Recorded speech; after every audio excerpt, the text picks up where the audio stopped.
د مني راز.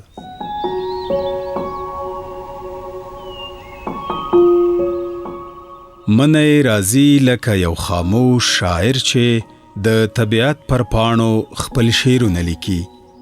د ونو زرینې پاڼې لکه د سرو زرو لیکلي لیکونه له شاخونو را پریوزي او د ځمکې پر غیږه د وخت د تیریدو کیسه کوي.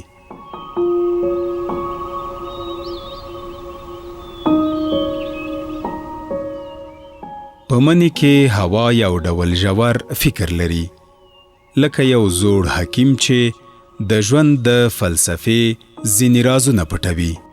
ساړه نسیمونه د زړه احساس راویښوي او د پریوتو پاڼو زیړ رنګونه د امید او ودا ترمنځ یو پټ پیغام لري. منی موږ ته یادونه کوي چې ښکلا تل پاتې نه وي، خو د تیریدو په حال کې هم یو ډول جادو لري.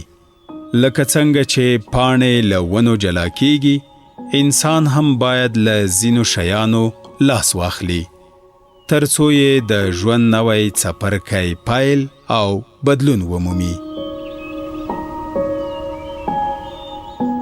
منی د تفکر، د مننې او د نوي پیل لپاره یو فصل دی. د مني هره پاڼه، هره ورځ او هره ساه موږ ته دا وایي چې هر بدلیدونکی څپرکی د یو نوي څه پیغام له ځانه پرېږدي. ژوند مو له ښکلاو او رنګونو ډک او پر شونډو مو د خوښۍ مسکا تلپاتې اوسه.